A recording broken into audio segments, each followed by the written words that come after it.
নোয়াখালীর হাতিয়ায় পরিত্যক্ত জমিতে বাণিজ্যিকভাবে পেঁপে চাষ করে সফলতা পেয়েছেন সালাউদ্দিন মালিক।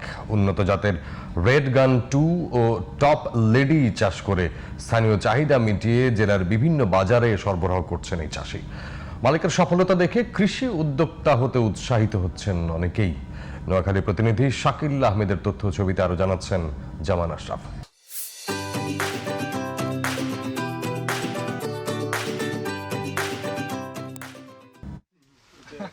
প্রথমে ইউটিউব দেখে পেঁপে চাষে উৎসাহিত হন নোয়াখালীর সালাউদ্দিন মালিক। পরে কৃষি কর্মকর্তার পরামর্শে পরিত্যক্ত পুকুর পাড় সংস্কার করে 2 ধরনের 800 পেঁপের চারা রোপণ করেন তিনি। এতে তার ব্যয় হয় প্রায় 1.5 লাখ টাকা। বছর খানিক পরিচর্যা করে এসব পেঁপে বিক্রি করে আয় করেন 4 লাখ টাকা। বছর খানিক পরিচর্যা করতে পারি, ইনশাল্লাহ আরো 5 লক্ষ টাকা বা তার থেকে অধিক আমরা ইনশাল্লাহ পেঁপে বিক্রি করতে পারবো।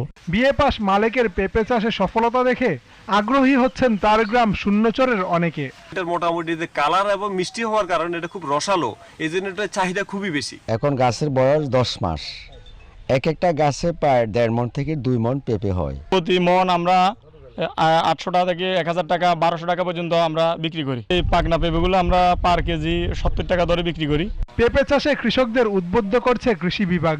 আমরা কৃষি বিভাগ থেকে সার্বিক সহযোগিতা করতেছি এবং নতুন নতুন যারা উদ্যোক্তা আছে তাদেরকে পরামর্শ দিয়ে যাচ্ছি যাতে করে এটার পেঁপে চাষের সম্প্রসারণ হয় এবং স্থানীয় চাহিদা মিটিয়ে বাহিরের চাহিদাও যাতে আমরা মিটাইতে পারি সেই লক্ষ্যে আমরা কাজ করতেছি। সরকারি সহায়তা ও বাজার ব্যবস্থাপনা আরও ভালো হলে নোয়াখালীর হাতিয়া দেশের অন্যতম পেঁপে উৎপাদনে পরিচিতি পাবে বলছেন সংশ্লিষ্টরা। জামান আশরাফ, জিটিভি নিউজ।